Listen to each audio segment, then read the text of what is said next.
আমাদের পার্লামেন্টে বন্দে মাতরম এই ধ্বনির, বিশেষত এই গীতের খুব আলোচনা এদিক ওদিক হলো, সমালোচনা হওয়ার প্রশ্ন নেই।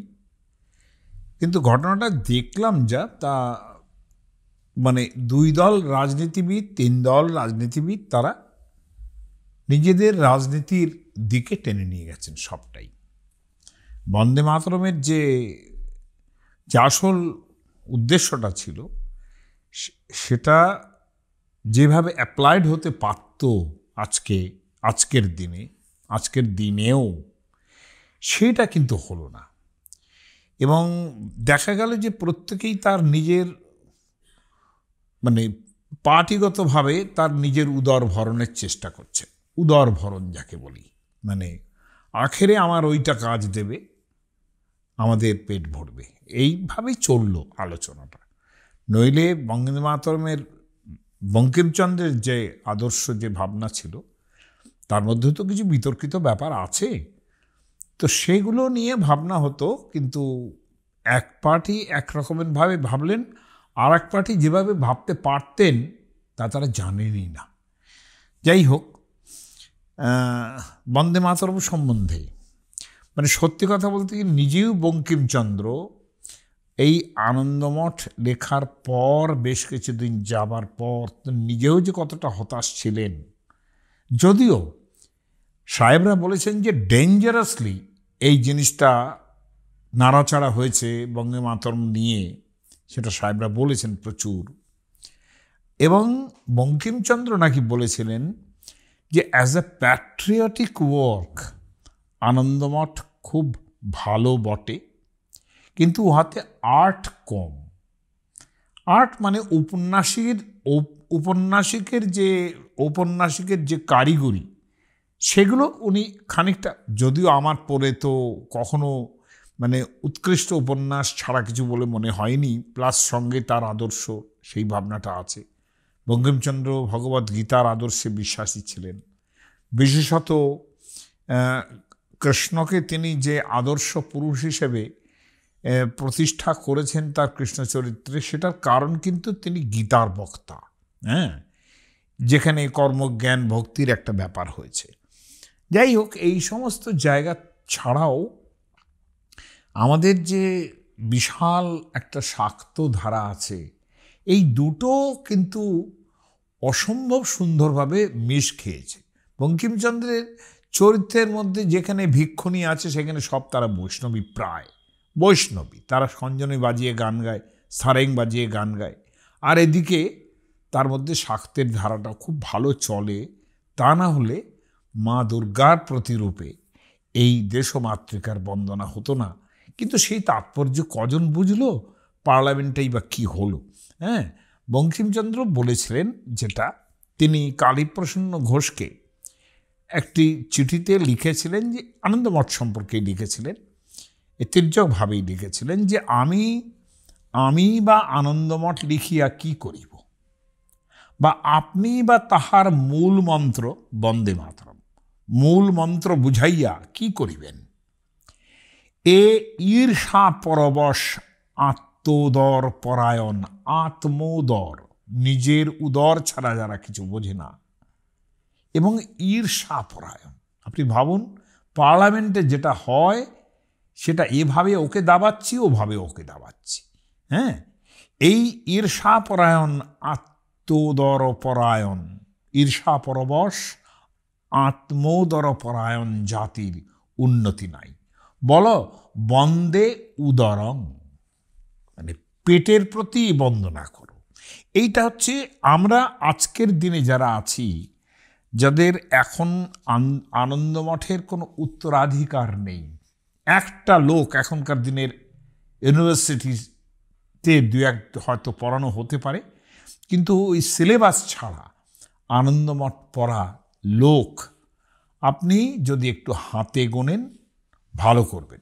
যেরকম এক এক সময় করেন না, এই বাংলা শতাব্দীর নাম কি, আজ এটা কত বাংলা শতাব্দী চলছে, বলতে যেমন পারে না, এটা এলিটদের জিজ্ঞাসা করবেন, তারাও বলতে পারবেন না। কাজে কেউ আনন্দমঠটা এখন ওসব চলে গেছে। এটা মনে রাখতে হবে, বঙ্কিমচন্দ্র 1838 খ্রিস্টাব্দের 27শে জুন কাঁঠালপাড়ায় তার জন্ম, এবং 1938-এ সেই গ্রন্থের শতবার্ষিকী সংস্করণ হচ্ছে। 1938, এবং কে করছেন? ব্রজেন্দ্রনাথ বন্দ্যোপাধ্যায় সেটার সংস্কার করছেন। আমি কল্পনা করতে পারি না ব্রজেন্দ্রনাথ বন্দ্যোপাধ্যায়ের মতো ওই রকম বহুবিদ্য মানুষ তিনি আনন্দমঠের সম্পাদনা করেছেন, এবং সেটা যে কি হতে পারে, যারা একবার পড়বেন সেটা, তার ভূমিকা পড়বেন, সেটা তার অকল্পনীয়। এই সব পাণ্ডিত্য আজকের দিনে অসম্ভব আছে। ব্রজেন্দ্রনাথ বন্দ্যোপাধ্যায় 1938-এ করেছেন। ইনফ্যাক্ট আমি আজকে দুটো যে কথা বলবো, সে এই ব্রজেন্দ্রনাথ বন্দ্যোপাধ্যায়ের কথা অনুযায়ী 2-4টে কথা বলবো, কিন্তু তার মতো নতুন কথা অন্য কেউ কোনো ভূমিকায় আনন্দমঠের বলতে পেরেছেন কিনা সন্দেহ। এখন এইটা বলার দিয়ে আমি শুরু করার ঠিক মনে করি যে আনন্দমঠ সম্পর্কে মানে তার যে ভাবনা চিন্তা মূল কি আছে না আছে তার সম্বন্ধে বঙ্কিমচন্দ্রের নিজের কি ধারণা ছিল সেটা সামান্য হলেও আগে বুঝে নেওয়ার দরকার আছে। এবং এটা করা হয়েছে দেবী চৌধুরানী যখন বেরোচ্ছে, এবং সেটা 1884 খ্রিস্টাব্দ। হ্যাঁ, 1884 খ্রিস্টাব্দে দেবী চৌধুরানীর যে বিজ্ঞাপন তৈরি হচ্ছে, সেখানে Bankimchandra by that time Anandamath নিয়ে প্রচুর পরিমাণ মানে আলোড়নের ভাবনা তৈরি হয়েছে, কারণ আনন্দমঠ সেটা বেরিয়েছিল বঙ্গদর্শনে, একটা টাইম জুড়ে বেরিয়েছিল। ফলে এই বিজ্ঞাপনে বঙ্কিমচন্দ্র আনন্দমঠের যে ঐতিহাসিকত্ব সম্বন্ধে যেটা বলছেন, সেটা একটু আমি তার ভাষা খেয়াল করি। আনন্দমঠ প্রকাশিত হইলে পর অনেকে জানিতে ইচ্ছা প্রকাশ করিয়াছিলেন এই গ্রন্থের কোনো ঐতিহাসিক ভিত্তি আছে কিনা।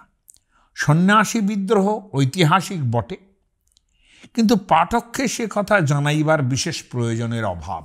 মানে সন্ন্যাসী বিদ্রোহ নিয়ে তিনি বেশি কথা বলতে চান না।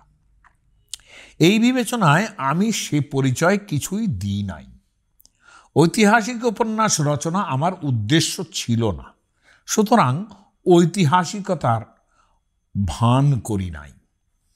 এক্ষণে দেখিয়া শুনিয়া ইচ্ছা হইয়াছে আনন্দমঠের ভবিষ্যৎ সংস্করণে সন্ন্যাসী বিদ্রোহের কিঞ্চিত ঐতিহাসিক পরিচয় দিব।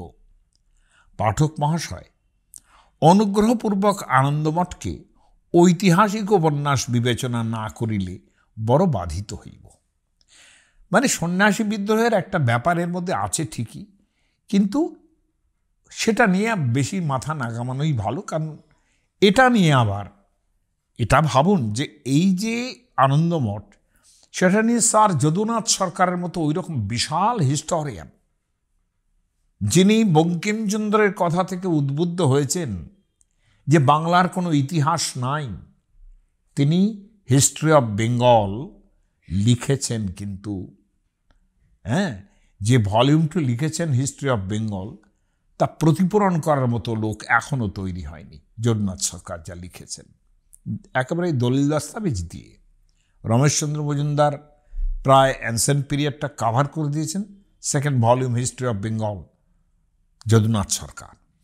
এবং সেই যদুনাথ সরকার যখন এই শতবার্ষিকী সংস্করণ বেরোচ্ছে, তিনি আনন্দমঠের ভূমিকা লিখছেন এবং লেখার সময় বলেছেন যে এর মধ্যে ঐতিহাসিকতা কিছু থাকুক বা না থাকুক, এই গ্রন্থ সার আমাদের স্বর্গে পৌঁছে দেয়, এইরকমভাবে বলেছেন যদুনাথ সরকার।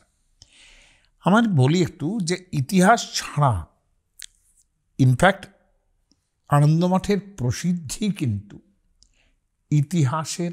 ইতিহাস ব্যাপারটাকে নিজেই টপকে গেছে। এবং তার উপন্যাসের মধ্যে যে বন্দে মাতরম সঙ্গীত, যেটা স্বদেশে এবং বিদেশে, বিদেশে মাথায় রাখুন, সেই কালেই স্বদেশে এবং বিদেশে প্রচুর আলোচনা এবং সমালোচনা সেটা নিয়ে হয়েছে।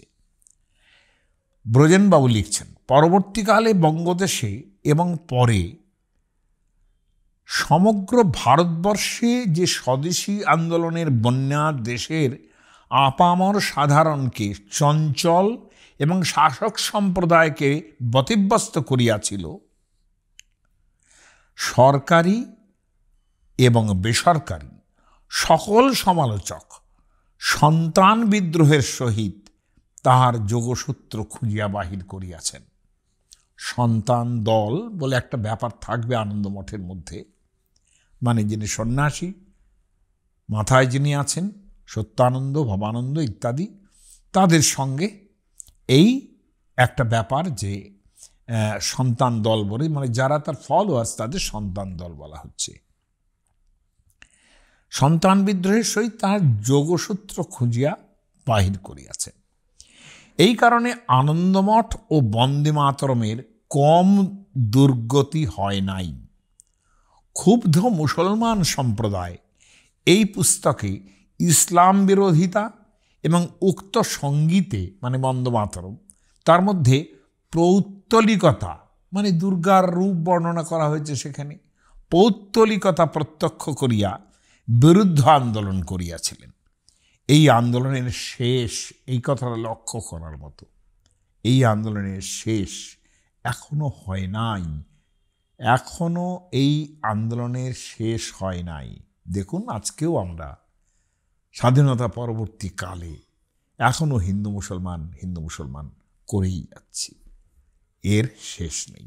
একটা কথা আগেই বলিনি আবারও, যে বঙ্কিমচন্দ্রের আনন্দমঠ কিন্তু প্রথমেই পুস্তক আকারে বেরোয়নি।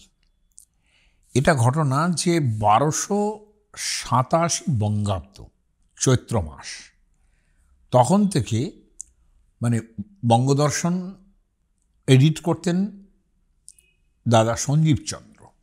এই সঞ্জীবচন্দ্র যে বঙ্কিমচন্দ্রের এই বঙ্গদর্শন এডিট করতেন, সেইখানে 1287 সালে আনন্দমঠ রচনা ধারাবাহিকভাবে বেরোতে থাকে বঙ্গদর্শনে, এবং 1287 সালে আরম্ভ হয়, উপন্যাসটা শেষ হয় 1289 মানে বঙ্গাব্দ আর কি, তার জ্যৈষ্ঠ মাসে, এবং 1289 সালেই সেটা, অর্থাৎ সেটা 1882 খ্রিস্টাব্দ, তখন পুস্তক আকারে আনন্দমঠের প্রথম সংস্করণ কলকাতা জনসন প্রেস, শ্রী রাধানাথ বন্দ্যোপাধ্যায়, তিনি এই মুদ্রণ করেছিলেন।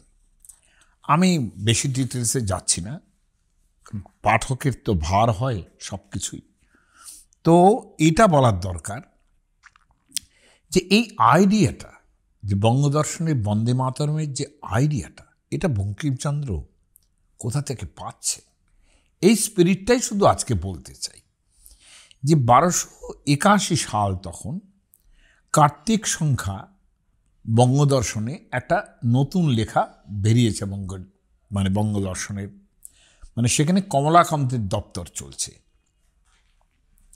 1281 সাল মানে হচ্ছে 1874 খ্রিস্টাব্দ। যখন বঙ্গদর্শনে কমলাকান্ত দপ্তরের, মানে তার যে একাদশ যে কিস্তি যে লেখার, সেখানে আমার দুর্গোৎসব এই নামে একটা বই তৈরি হয়, এই নামে একটা লেখা প্রকাশিত হয়।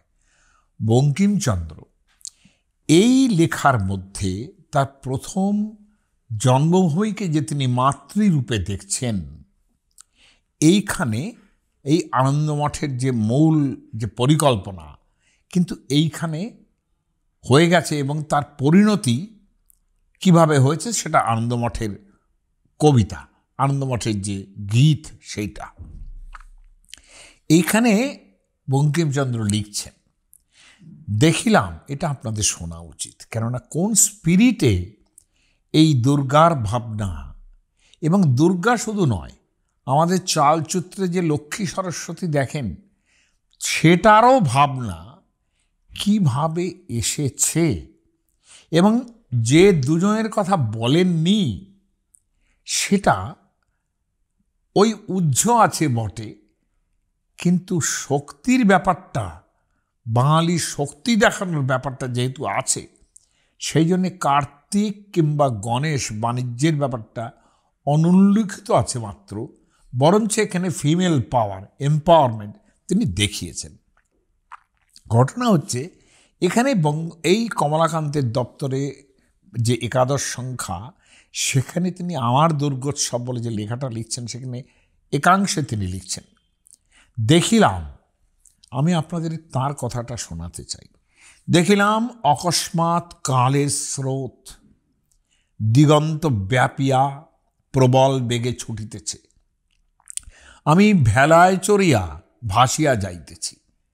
দেখিলাম অনন্ত অকুল অন্ধকারে বাত্যা বিক্ষুব্ধ, বাত্যা মানে ঝোড়ো বাতাস, বাত্যা বিক্ষুব্ধ তরঙ্গ সংকুল সেই স্রোত, মধ্যে মধ্যে উজ্জ্বল নক্ষত্রগণ উদয় হইতেছে, নিবিতেছে, আবার উঠিতেছে। আমি নিতান্ত একা, একা বলিয়া ভয় করিতে লাগিল, নিতান্ত একা মাতৃহীন, মা মা করিয়া ডাকিতেছি। আমি এই কাল সমুদ্রে মাতৃ সন্ধানে আসিয়াছি। কোথা মা, কই আমার মা? কোথায় কমলাকান্ত প্রসূতি জন্মভূমি? কমলাকান্ত যেখানে জন্মেছে তার জন্মভূমি বঙ্গভূমি। কোথায় কমলাকান্ত প্রসূতি বঙ্গভূমি? এ ঘোর কাল সমুদ্রে কোথায় তুমি? চিনিলাম, ডট ডট ডট দিয়ে লিখছেন, চিনিলাম।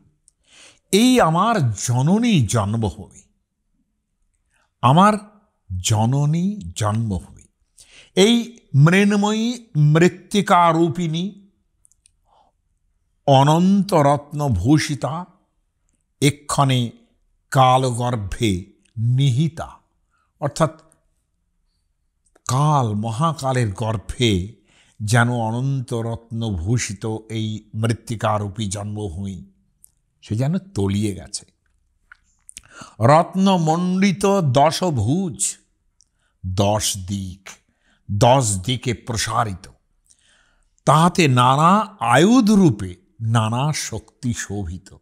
দশপ্রহরণধারী সেই জায়গাটা, আয়ুধ মানে অস্ত্র, তাহাতে নানা আয়ুধ রূপে নানা শক্তি শোভিত, পদতলে শত্রু বিমর্দিত। এই ব্যাপারটা কিন্তু একটা তাকে ভাবাচ্ছে, আনন্দমঠ লেখার সময়ও ভাবাবে যে জননী তার পদতলে শত্রু বিমর্দিত, পদাশ্রিত বীরজন কেশরী শত্রু নিষ্পীড়নে নিযুক্ত। যে পদাশ্রিত, মায়ের যে পদাশ্রিত আছে, বীর মানে বীরজন কেশরী। আমরা কেশরী কথাটা মানে সিংহ, শার্দুল, নাগ মানে হস্তি ইত্যাদি শব্দ সংস্কৃতে সিংহ শার্দুল নাগাদ্যা পুংসী শ্রেষ্ঠার্থবাচকা। আমি যদি বলি রাজসিংহ, তার মানে সে রাজা বীর দর্পে আছেন। হ্যাঁ, নরসিংহ মানে কি, সে মানুষের মধ্যে তিনি সিংহের মতো, এই রকম আর কি। ঠিক সেই কথাটা বলছেন যে সিংহটা আছে পদাশ্রিত, যে মায়ের পায়ের তলায় আশ্রয় করে রয়েছে। বীরজন কেশরী, কেশরী মানেও কিন্তু সিংহ, যেহেতু তার কেশর আছে। পদাশ্রিত বীরজন কেশরী শত্রু নিষ্পীড়নে নিযুক্ত। আপনারা খেয়াল করে দেখবেন যে যেখানে মহিষাসুর মর্দিনী ত্রিশূলে গাঁথছেন, সেখানে সিংহের একটা নখর কিন্তু ওই মহিষাসুরের হাঁটুর ওপরে রাখা হয়। তার মানে এখানে পদাশ্রিত বীরজন কেশরী শত্রু নিষ্পীড়নে নিযুক্ত। এই মূর্তি এখন দেখিব? না, আমি দেখিব না। কাল দেখিব না, কাল দেখিব না। কালস্রোত পার না হইলে দেখিব না। মানে আনন্দ মঠের প্রসেস কিন্তু এইটা, কালস্রোত পার না হইলে দেখিব না, কিন্তু একদিন দেখিব। দশভুজা, দেশমাতৃকার কথা বলছেন কিন্তু। দশভুজা নানা প্রহরণ প্রহারিণী শত্রু মর্দিনী বীরেন্দ্র পৃষ্ঠ বিহারিণী দক্ষিণে লক্ষ্মী ভাগ্যরূপিণী বামে বাণী বিদ্যা বিজ্ঞান ও মূর্তিময়ী। খেয়াল করে দেখবেন দুটোই কিন্তু বন্দে মাতরমের মধ্যে ধরা আছে। সঙ্গে বলরূপী কার্তিকেয় অর্থাৎ তিনি তো দেব সেনাপতি, কার্যসিদ্ধিরূপী গণেশ। আমি সেই কালস্রোত মধ্যে দেখিলাম এই সুবর্ণময়ী বঙ্গ প্রতিমা। তোমাকে কি বলিয়া ডাকিব মা? এই 6 কোটি মুন্ড এই পদপ্রান্তে লুণ্ঠিত করিব, এই 6 কোটি কণ্ঠে ওই নাম করিয়া হুঙ্কার করিব, এই 6 কোটি দেহ তোমার জন্য পতন করিব। না পারি এই 12 কোটি চক্ষে তোমার জন্যে কাঁদিব। এসো মা, গৃহে এসো। যাহার 6 কোটি সন্তান তাহার ভাবনা কি? সন্তান দল তুলনীয় হবে আনন্দমঠের মধ্যে। এসো ভাই সকল, আমরা এই অন্ধকারে কালস্রোতে ঝাঁপ দিই। এসো আমরা 12 কোটি ভুজে ওই প্রতিমা তুলিয়া 6 কোটি মাথায় বহিয়া ঘরে আনি। এই অন্ধকারে ভয় কি? সেই স্বর্ণ প্রতিমা মাথায় করিয়া আনি। ভয় কি? না হয় ডুবিব। মাতৃহীনের জীবনে কাজ কি? আনন্দমঠের স্পিরিট কিন্তু এইখানে। বন্দে মাতরম যে সঙ্গীত, তারও স্পিরিট এইখানে। শুধু বলছেন মাতৃহীনের জীবনে কাজ কি? 6 কোটি বৃদ্ধি পাইয়া 7 কোটি হইয়াছে, তফাৎ এই মাত্র। আর তফাৎ বন্দে মাতরম আশাবাদীর সঙ্গীত। এই জায়গায় কিন্তু সামান্য হলেও আমার বন্দে মাতরম সঙ্গীতটা উল্লেখ করা উচিত। কিভাবে সেটা আনন্দমঠে আছে। এখন তো কেউ আনন্দমঠ পড়ছেন না, এবং যারা পড়েছেন তারাও এতদিন ভুলে গেছেন। একটু স্মরণ করাই। 10ম পরিচ্ছেদ। সেই জ্যোৎস্নাময়ী রজনীতে 2 জনে নীরবে প্রান্তর পার হইয়া চলিল। মহেন্দ্র নীরব, শোক কাতর, গর্বিত, কিছু কুতূহলী। ভবানন্দ সহসা ভিন্ন মূর্তি ধারণ করিলেন। যে স্থির মূর্তি, ধীর প্রকৃতি সন্ন্যাসী আর নাই।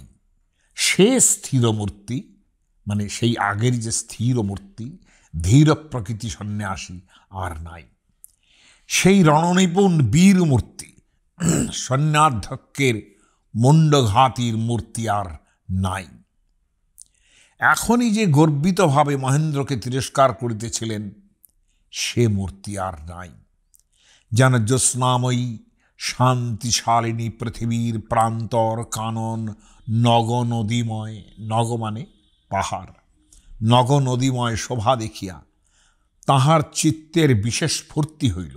খেয়াল করে দেখুন, কমলাকান্তের দপ্তরে আমার দুর্গোৎসবে যে যে কথাগুলো বলছেন, ঠিক খেয়াল করে দেখুন, সেই রকম ভাবেই কিন্তু এখানে তার প্রতিস্রোত তৈরি হচ্ছে। সমুদ্রে যেন চন্দ্রোদয়ে হাসিল, সমুদ্র যেন চন্দ্রোদয়ে হাসিল। ভবানন্দ হাস্যমুখ, বাংময় প্রিয় সম্ভাষী হইলেন, কথাবার্তার জন্য বড় ব্যগ্র। ভবানন্দ কথোপকথনের অনেক উদ্যম করিলেন, কিন্তু মহেন্দ্র কথা কহিল না।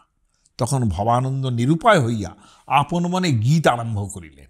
বন্দে মাতরম, সুজলাম সুফলাম মলয়জ শীতলাম শস্য শ্যামলাম মাতরম। মহেন্দ্র গীত শুনিয়া কিছু বিস্মিত হইল, কিছু বুঝিতে পারিল না। সুজলা সুফলা মলয়জ শীতলা শস্য শ্যামলা, মাতা কে? জিজ্ঞাসা করিল, মাতা কে? উত্তর না করিয়া ভবানন্দ গাহিতে লাগিলেন। শুভ্র জ্যোৎস্না পুলকিত ইয়ামিনীম, ফুল্ল কুসুমিত দ্রুমদল শোভিনীম, সুহাসিনীম সুমধুর ভাসিনীম, সুখদাং বরদাং মাতরম। মহেন্দ্র বলিল, এ তো দেশ, এ তো মা নয়। ভবানন্দ বলিলেন, আমরা অন্য মা মানি না। জননী জন্মভূমিশ্চ স্বর্গাদপি গরীয়সী। আমরা বলি জন্মভূমি জননী। আমাদের মা নাই, বাপ নাই, ভাই নাই, বন্ধু নাই, স্ত্রী নাই, পুত্র নাই, ঘর নাই, বাড়ি নাই। আমাদের আছে কেবল সেই সুজলা সুফলা মলয়জ শীতলা শস্য শ্যামলা। তখন বুঝিয়া মহেন্দ্র বলিলেন, তবে আবার গাও। ভবানন্দ আবার গাহিলেন, বন্দে মাতরম সুজলাং সুফলাম মলয়জ শীতলাম শস্য শ্যামলাং। শুভ্র জ্যোৎস্না, এটুকু তো আগেই বলেছি, আরেকবার লাস্টটুকু বলে দিই। সপ্তকোটি, ওই যে 6 কোটির জায়গায় সপ্তকোটি হয়ে আছে। সপ্তকোটি কণ্ঠ কল কল নিনাদ করালে, মানে নিনাদের দ্বারা 7 কোটি সন্তানের থেকে, যার জন্যে পরবর্তীকালে রবীন্দ্রনাথও কিন্তু একটা মজা করেই একটু তির্যকভাবেই বলেছিলেন, সম্ভবত বঙ্কিমচন্দ্রকে স্মরণ করে, যে 7 কোটি সন্তানেরে হে মুগ্ধা জননী রেখেছ বাঙালি করে, মানুষ করনি। এই কথাটা তার তির্যক মন্তব্য। সম্ভবত এই দেখুন, বড় বড় কবি আর বড় বড় প্রাবন্ধিক, তাদের মধ্যে যে মেন্টাল লেভেল, তা আমরা ছুঁতে পারবো না। যাই হোক, আর রবীন্দ্রনাথ নিজে এই যে বঙ্কিমচন্দ্রের যে ন্যাশনালিস্ট ব্যাপার ছিল, একেবারে দেশভক্তির দিক থেকে ন্যাশনালিজমের দিকে যায়, এই ব্যাপারটাও কিন্তু রবীন্দ্রনাথ খুব ভালোভাবে নেননি। যার জন্যে পরে তাকে কিন্তু লক্ষ্য করে দেখুন, তাকে কিন্তু কতগুলো উপন্যাস লিখতে হয়েছে সেই জন্যে ন্যাশনালিজমের বিরুদ্ধে কথা বলার জন্যে। তিনি হিউম্যানিজমের বেশি, হিউম্যানিস্ট অনেক বেশি। যাই হোক, সপ্তকোটি কণ্ঠ কল কল নিনাদ করালে, মানে 7 কোটি সন্তানের মুখ থেকে, বাঙালিদের গলা থেকে যখন করাল নিনাদ বেরোবে, মানে হুঙ্কার শব্দ বেরোবে, দ্বিসপ্তকোটি ভুজৈর ধৃত খর কর বালে, অর্থাৎ যদি 7 কোটি হয় তাহলে 14 কোটি, মানে দ্বিসপ্তকোটি, তাদের ভুজে অর্থাৎ বাহুতে খর কর বালে, অসি তরবারি যা বলুন। অবলা কেন মা এত বলে? কেন তোমাকে লোকে অবলা বলে? তোমারই তো বল। বহু বল ধারিণীম নমামি তারিণীম, তুমি বহু বল ধারণ করো। নমামি তারিণীম, তুমি যা কিছু আমাদের ক্রাইসিস, তার পারে নিয়ে যাও বলে তুমি তারিণীম। রিপু দল বারিণীম, সমস্ত শত্রুদের তুমি নিবারণ করতে পারো। মাতরম, তুমি বিদ্যা, তুমি ধর্ম, একটু সংস্কৃতের আকারে বাংলাও মিশল। তুমি বিদ্যা, তুমি ধর্ম, তুমি হৃদি, তুমি মর্ম। ত্বংহি প্রাণাহ শরীরে, তুমি শরীরের মধ্যে প্রাণ। বাহুতে তুমি মা শক্তি, হৃদয়ে তুমি মা ভক্তি। তোমারই প্রতিমা গড়ি মন্দিরে মন্দিরে। আরও খানিক আছে, আমি বলাটা উচিত মনে করি এই জন্যে, যারা বন্দে মাতরমে উদ্বুদ্ধ হচ্ছেন, বন্দে মাতরমে 150 বছর পালন করছেন, তারা কিন্তু পুরোটা জানেনই না যে তারা কতটা লিখেছিলেন বঙ্কিমচন্দ্র। ত্বংহি দুর্গা, দেখুন একদম দেশমাতৃকার সঙ্গে দুর্গা একাকার হয়ে গেল। এটা সত্ত্বেও সাহেব শুভরা কেউ কেউ আছেন যারা বলেছেন না, ইট ওয়াজ নট দুর্গা, ইট ওয়াজ কালী, যেটা বঙ্কিমচন্দ্র বলেছেন। নো, ইট ওয়াজ দুর্গা। দশপ্রহরণ ধারিণী। কেন দুর্গা? সঙ্গে ওই এক চালার মধ্যে কিন্তু লক্ষ্মীও আছেন, কারণ লক্ষ্মীও দুর্গার স্বরূপ। খেয়াল করে দেখুন, ভেজিটেশন যেটা আমরা যেটা ভেজিটেশন বলি, অর্থাৎ আমাদের শস্য শ্যামলা, এই যে একবার বলেছেন না, সুজলাং সুফলাং মলয়জ শীতলাং, শস্য শ্যামলা, এটা খেয়াল করুন। শস্য শ্যামলার যে স্পিরিটটা কোথা থেকে আসছে জানেন?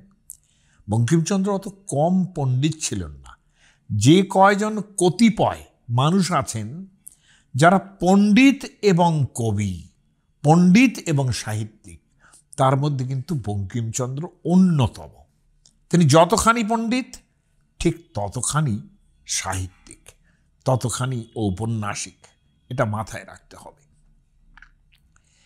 এখানে দাঁড়িয়ে এটা বলতে হবে যে আমাদের যে এই যে দশপ্রহরণ ধারিণী দুর্গা, আর একদিকে তিনি কিন্তু নার্চারিং মাদার, এটা মাথায় রাখতে হবে। নার্চারিং মাদার কেন? তিনি দশপ্রহরণ ধারিণী বটে, কিন্তু লক্ষ্য করে দেখুন তার একটা নাম আছে শাকম্ভরী, একটা নাম আছে শতাক্ষী। মানুষ যখন দুর্ভিক্ষে কাঁদছে, কোনো খাবার পাচ্ছে না, তখন তার চক্ষু দিয়ে সেই প্রার্থনা শুনে যে তুমি আমাদের ব্যবস্থা করো, সেই প্রার্থনা শুনে তার শতচক্ষু দিয়ে জল গড়িয়ে পড়ছে বলে তার নাম শতাক্ষী। এবং কি ব্যবস্থা করছেন? মানুষকে একগুছি শাক, শাক, যে শাক মানে কিন্তু সমস্ত শস্যের প্রতীক শাক, সেই শাক একগুছি দিয়ে দিচ্ছেন, তার থেকে পৃথিবী শস্য শ্যামলা হয়ে উঠছে। এই যে অ্যানেকডোট শাকম্ভরী সম্বন্ধে এবং লক্ষণীয়, এই শাক, শাক মানে শুধুমাত্র ওই খাবার যে ফল মূল, শাক মানে বিভিন্ন রকমের যে শস্য, শুধুমাত্র তা নয়, শাক মানে কিন্তু শক্তি। যার জন্য মধ্যপদলোপী সমাস যেটাকে আমরা বলি, সেটা সংস্কৃতে কখনো মধ্যপদলোপী সমাস বলে না। সেটা কি বলে? বলে শাক, শাক, শাক পার্থিবাদিবৎ, শাক পার্থিব। এটা হচ্ছে মধ্যপদলোপী সমাসের সংজ্ঞা সংস্কৃতে। মধ্যপদলোপী না বলে শাক পার্থিব, এই সেইখানে শাক পার্থিবাদিবৎ সমাস। সমাস হয়েছে কীভাবে? শাক পার্থিবের মতো। এইটা মধ্যপদলোপী। মানে কি? শাক মানে শক্তি, শক্তিপ্রিয় পার্থিব, পার্থিব মানে রাজা, রাজারা তো শক্তিপ্রিয় হন, সেই জন্য শাক মানে কিন্তু শক্তি। লক্ষণীয় এই যে শস্য শ্যামল এবং তার থেকে যে শক্তি সঞ্চার হয় দেহে, এটা খেয়াল করেই কিন্তু আমাদের যে ভগবতী কমলা অর্থাৎ লক্ষ্মী, তার হাতে পুজোর সময় একটা ধানের মঞ্জরি দেওয়া হয় এবং তখন তাকে ধান্যলক্ষ্মী বলি আমরা।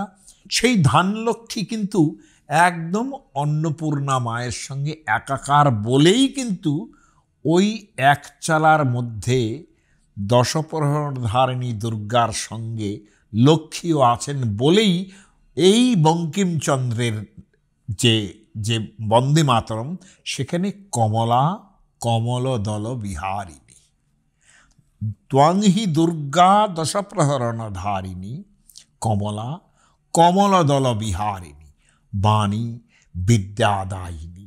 সরস্বতীও পাশে বসে গেলেন। নমামি ত্বাং, তোমাদের প্রণাম করি। নমামি কমলাম, অমলাম অতুলাম, আমি কমলাকে নমস্কার করি। কমলাকান্তে মহালক্ষ্মী অর্থে কমলা কিন্তু দুর্গাও বটে। অমলাম অতুলাম, মল মানে নোংরা, তার মধ্যে কোনো স্টেইন নেই, কোনো কিচ্ছু নেই। অতুলাম, অতুলনীয়, তার কোনো there is no match for him, match for her. সুজলাম সুফলাম মাতরম। একটু বলি যে এই প্রসঙ্গে মহুয়া মৈত্র পার্লামেন্টে এই বিষয়ে বক্তৃতা দিয়েছেন। তার আগে আমার সঙ্গে একটু এই নিয়ে আলোচনাও হয়েছিল। সেখানে তিনি তো অসম্ভব ইংরেজি ভালো বলেন, কিন্তু সংস্কৃতের এই জায়গাগুলো একটু তাকে বলতে হয়েছিল আমাকে। সেটা আমার গৌরব কিছু নয়। মহুয়া মৈত্রকে এটা বলেছে, এটা আমার গৌরব কিছু নয়। ছাত্রের মতো কোনো কথা বললে শিক্ষক তাকে বলে, জানায়, এইটা কিছু। বন্দে মাতরম, মাতরম বন্দে মাতরম, শ্যামলাম সরলাম। আবার সেই শ্যামলা, শস্য শ্যামল মানে গ্রিন। হ্যাঁ, আর বঙ্গদেশকে আমাদের যে নদ নদী সুজলা, তারপরে কাদা, এগুলো তো আমাদের নরম করে গড়ে তুলেছে, তাই না? কাজে দেশমাতৃকার যে ভাবটা, সেটা যেমন নরমের মধ্যে আছে, সেমনি অত্যন্ত কঠিন দশপ্রহরণ ধারিণীর মধ্যেও আছে। তার মানে দুটি রূপই তার মধ্যে আছে, তাই না? যে তিনি রাগলে পরে সেই রকম, কিন্তু চিত্তে কৃপা, দুর্গার এটা গুণ যে চিত্তে কৃপা সমরনিষ্ঠুরতা আছে দৃষ্টা। দুর্গার সম্বন্ধে বলা হয়েছে এটা, যে তার চিত্তে সবসময় কৃপা, কিন্তু সমরনিষ্ঠুরতা আছে দৃষ্টা। কিন্তু যুদ্ধে কি নিষ্ঠুরতা তিনি করতে পারেন সেটাও দেখা গিয়েছে। শ্যামলাম সরলাম সুস্মিতাম, অলওয়েজ মুখে এক মিষ্টি হাসি, ভূষিতাম সর্বাভরণ ভূষিতা, ধরণী মানে এই পৃথিবী। তার মানে দেশমাতৃকা সঙ্গে দুর্গা, শস্য শ্যামলা পৃথিবী একাকার হয়ে গেলেন। ধরণী ভরণীম, অর্থাৎ তিনি ভরণ করেন, আমাদের নার্চার করেন। মাতরম, হে মা, তোমাকে প্রণাম করি। মহেন্দ্র দেখিল দস্যু গাহিতে গাহিতে কাঁদিতে লাগিল। মহেন্দ্র তখন সবিস্ময়ে, দস্যু কেন বলছেন? এরা কিছুদিন আগেই খানিকটা, এই ভবানন্দ ইত্যাদিরা কোনো জায়গা মানে রাজাদের ধন কিছু লুট করেছেন দেশমাতৃকার সেবার জন্যে। যাই হোক, সেখানেও অনেক প্রশ্ন এসছে যে এটা কার জিনিস, তুমি রাজার ধন লুট করছো। বলছে কার ধন, এটা কাদের ধন, রাজার না প্রজার? যেমন আজকাল আমরা বলে থাকি না যে সরকার এই টাকা খরচা করলো, এটা কাদের টাকা? আমাদের টাকা, ট্যাক্সের টাকা, বলি তো। ঠিক সেইভাবেই কিন্তু সেই যুগের প্রথা অনুযায়ী বলছেন এ টাকা কার, রাজা নাকি যারা এই টাকা তাকে দিয়েছে তাদের? কাজেই দস্যু এইভাবে হট করে শুনেই অন্যরকম ভাববেন না। মহেন্দ্র দেখিল দস্যু গাইতে গাইতে কাঁদিতে লাগিল। মহেন্দ্র তখন সবিস্ময়ে জিজ্ঞাসা করিল, তোমরা কারা? ভবানন্দ বলিল, আমরা সন্তান। সন্তান কি? কার সন্তান? মায়ের সন্তান। ভালো, সন্তানে কি চুরি ডাকাতি করিয়া মায়ের পূজা করে? সে কেমন মাতৃভক্তি? আমরা চুরি ডাকাতি করি না। এই তো গাড়ি লুটিলে, সে কি চুরি ডাকাতি? কার টাকা লুটিলাম? কেন, রাজার? রাজার? রাজার মানে ভবানন্দ বলছেন এই যে টাকাগুলি সে লইবে, এ টাকায় তার কি অধিকার? রাজার রাজভাগ, সেটাই তার অধিকার। যে রাজা রাজ্য পালন করে না, সে আবার রাজা কি? মহেন্দ্র বলেন, তোমরা সিপাহীরা তোপের মুখে কোন দিন উড়িয়া যাইবে দেখিতেছি। ভবানন্দ, অনেক শালা সিপাহী দেখিয়াছি, আজিও দেখিলাম। লক্ষণীয় এই যে একটা বিরাট যুদ্ধ হয়েছিল, সন্ন্যাসী রিবেলিয়ান বলে যার নাম দিয়েছেন, তাতে কিন্তু এরা জিতে গেছিলেন।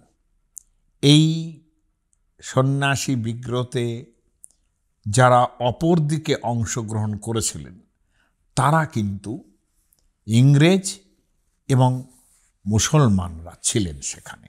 আমি না ডিটেলসে যাচ্ছি না আর, কারণ আপনাদের এইটার সঙ্গে আরও একটা গীত যেটা বারবার আনন্দমঠের মধ্যে চিন্তিত হয়েছে, যেখানে ভগবান বিষ্ণুর শক্তিময় রূপটা চিহ্নিত হয়েছে, সেটা বঙ্কিমচন্দ্রের পিতা যাদবচন্দ্র চট্টোপাধ্যায় তার কথা বলে একটা জায়গায় বঙ্কিমচন্দ্রের ভাই পূর্ণচন্দ্র চট্টোপাধ্যায় তিনি লিখছেন, আর একটি গীত তাহার বড় প্রিয় ছিল।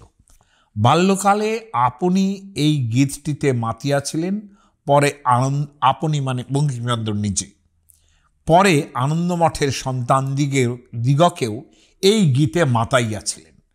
মানে ডাকাতরা যেরকম হারে রেড়ে করে আসে, কীরকম এখানে তার একটা রেপ্লিকা তৈরি হচ্ছে।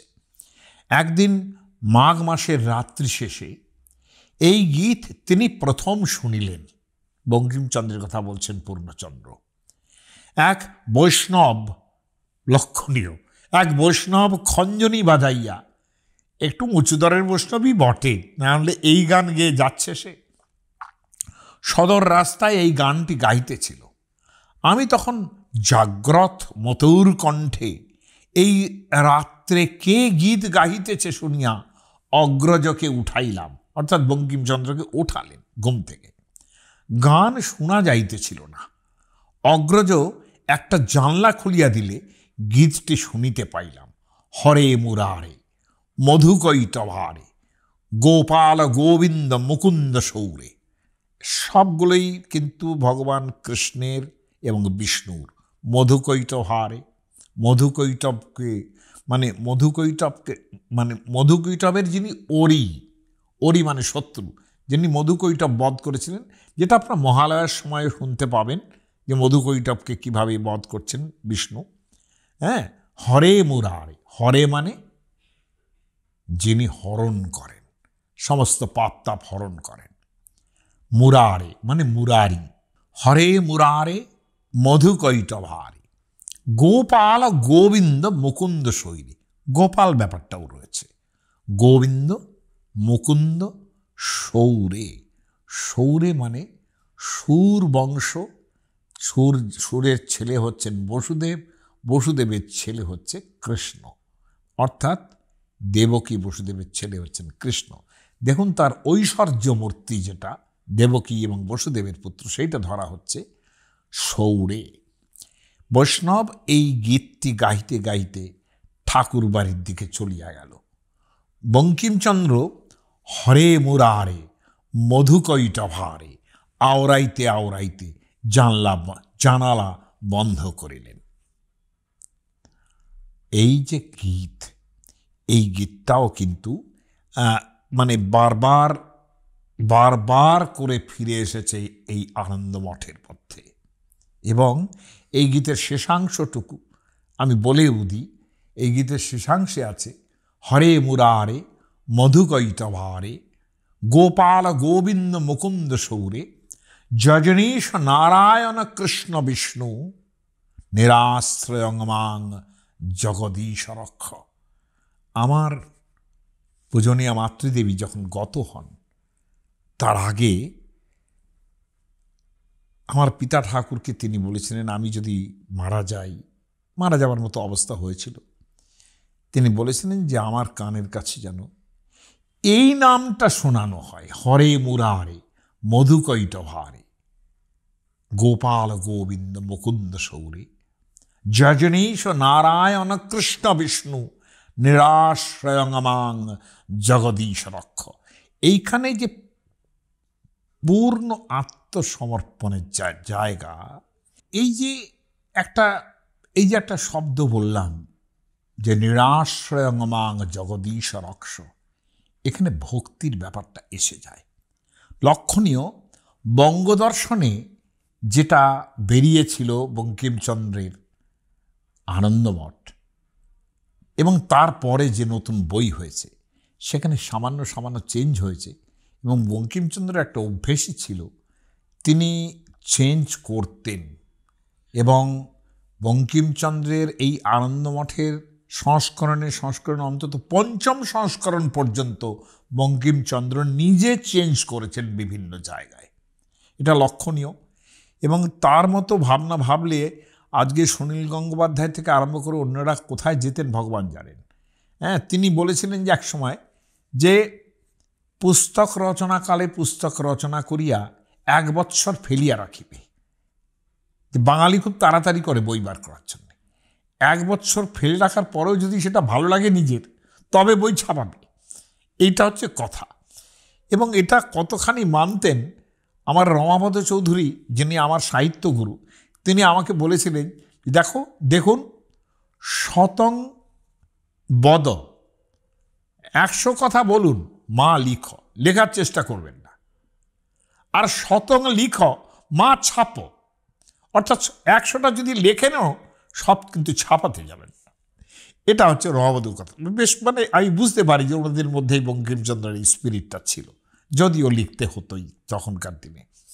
তো যাই হোক, যে চেঞ্জটুকু করেছিলেন সেখানে প্রতিশব্দ হইল এই যে বঙ্গদর্শনে যেরকম আছে, এই পণে হইবে না, আর কি আছে, আর কি দিব?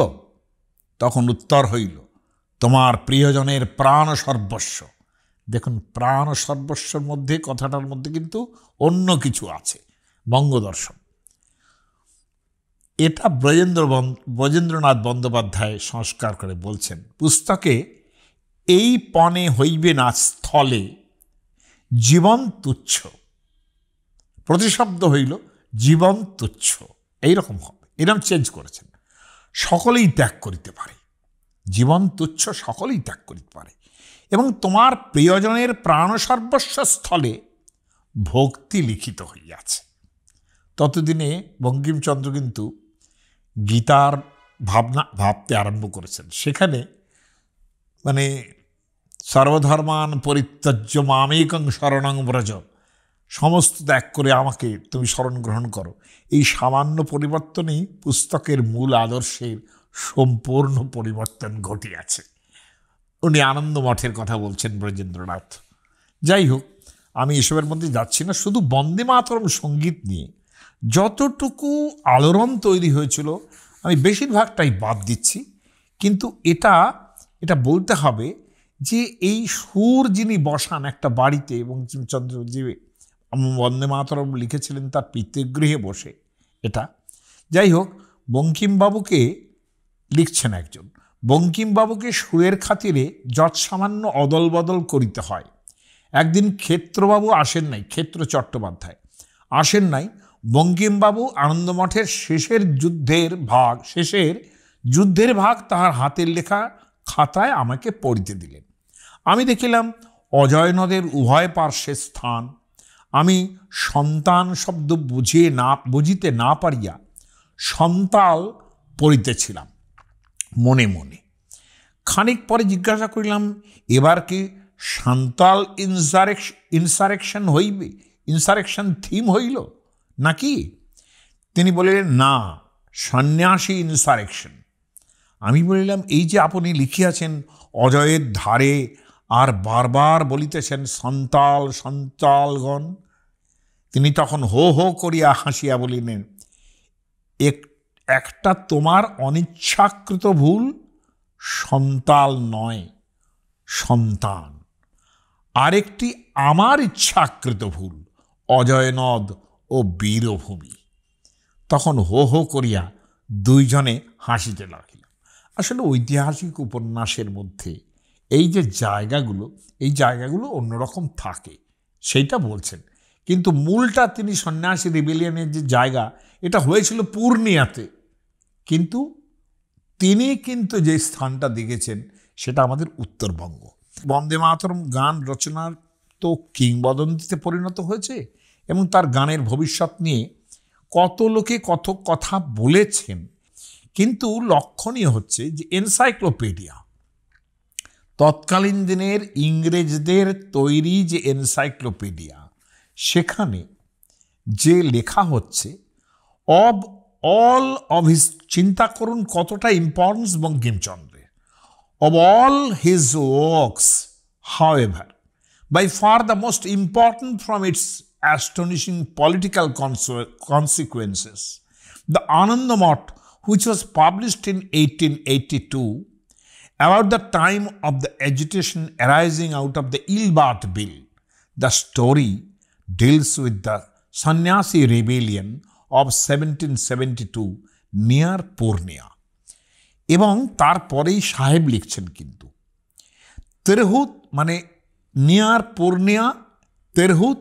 আমি আরেকবার লাইনটা বলি, the story deals with the সন্ন্যাসী, ব্র্যাকেটে ফকির হারমিট, ব্র্যাকেট শেষ, rebellion of 1772 near Purnia, Tirhut মানে আপনার বিহারের তিরহুত অঞ্চল মানে মৈথিল যে জায়গাটা, Tirhut and Dinapur. And its culminating episode is a crushing victory won by the rebels over the united British and Musalman forces. A success which was not, however, followed up, owing to the advice of a mysterious physician who, speaking as a divinely inspired prophet, advises Satyananda, the leader of the children of the mother, Santandol, to abandon further resistance, since a temporary submission to British rule is a necessity. এরপরে সাহেব অনেক কিছু বলেছেন এবং সাহেব বেশ খুশি হয়েছেন এটাতে যে বঙ্কিমচন্দ্রের আনন্দমঠের শেষে সেই জায়গাটায় কিন্তু বলা হচ্ছে এবার আন্দোলন থামাও, আর বিদ্রোহের দরকার নেই। ব্রিটিশ রাজ আগে একেবারেই মানে মানে তোলাবাদ যাকে বলে, বণিক সম্প্রদায় বাণিজ্য করছিল, শুধু টাকা পয়সা উপায় করছিল, এখন ভালো রাজশাসন দিচ্ছে, অতএব এখন ছেড়িয়ে এলো। লক্ষণীয় এই যে মুসলমানদের বিরুদ্ধে একটা ব্যাপার রয়েছে এখানে, বঙ্কিমচন্দ্র মুসলমানদের ব্যাপারে একটু তার বক্তব্য আছে সবসময়।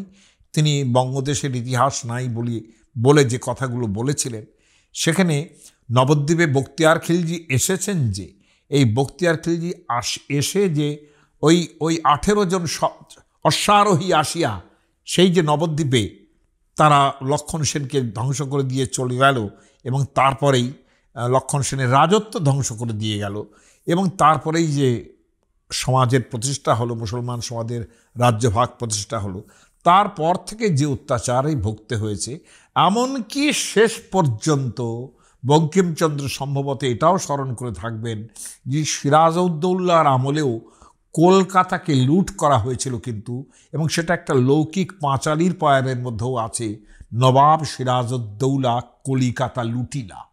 কাজে এই জিনিসগুলো সম্ভবত সহ্য করতে পারেননি বলেই খানিকটা মুসলিম, এই যে ব্রিটিশ আর্মি প্লাস মুসলমান, তাদেরকে কিন্তু দাবানো হয়েছিল এই সন্ন্যাসী রিবেলিয়নতে, কিন্তু তাতে খুশি হয়েছেন এই সমস্ত সাহেবরা, এবং সাহেবরা শেষে বলছেন, এবং গ্রিয়ারসন থেকে আরম্ভ করে অনেকেই লিখেছেন এটা, আলটিমেটলি কি হয়েছে, সন্ন্যাসী রেবেলিয়ন নিয়ে কিন্তু বেশি কথাই নেই। অনলি ওয়ারেন হেস্টিংসের কতগুলো চিঠিপত্র আছে সেখানে পাওয়া যায়, এবং তার লোয়ার অফিস যেটা, সেখানে কতগুলো এই কমিউনিকেশন পাওয়া যায়। তার উপরে ভরসা করি কিন্তু সন্ন্যাসী রিবেলিয়নের যতটুকু পাওয়া যায় আর কিচ্ছু নেই। কিন্তু that the British and the Musalmans in favour, তারা যে জব্দ হয়েছিলেন, সেটা আনন্দমঠের একটা স্পিরিট ছিল, এবং সেটা ছিল বলেই হয়তোবা এই পরিবর্তিত পরিস্থিতিতে সমস্ত দেশ যখন স্বাধীনতা পেয়ে গেছে এবং তারপরে এতকাল উত্তরণ হয়ে গেছে, এখনও যেহেতু ওখানে মুসলমানরা ছিলেন যাদের দলিত করা হয়েছিল সন্ন্যাসীরা, সেটা আছে বলেই এখনও বোধ হয় বন্দে মাতরমটা এত বেশি ভারতবর্ষের কাছে জনপ্রিয়, যদিও এটা তারা জানে না। হ্যাঁ, পার্লামেন্টে যত সংবাদ দেখলাম এটা শুনতে পারলাম না, ফলত এটা বোধ হয় তাদের কাছে জনপ্রিয় এই কারণেই, এবং যারা এটাকে ভারতবর্ষের আমাদের একেবারে ন্যাশনাল সং হিসেবে গ্রহণ করেছিলেন, তাদের মাথায় বোধহয় এইটাই ছিল। হ্যাঁ, তা না হলে এখনও ওই যে ব্রজেন্দ্রনাথ বন্দ্যোপাধ্যায় বলেছেন যে এখনও শেষ হয় নাই, সেই যুদ্ধ এখনও চলছে। কাজেই সেইটা ভাবা, আমরা বঙ্গবাসীরা কিন্তু অন্য গর্বে গর্বিত যে বন্দে মাতরম আমাদের বাঙালি একজন সাহিত্যিকের লেখা, যিনি দুর্গাকে দেশমাতৃকা হিসেবে দেখেছেন, সেটা আমাদের ন্যাশনাল সং, আমাদের ভারতবর্ষের ন্যাশনাল সং, জাতীয় সঙ্গীত।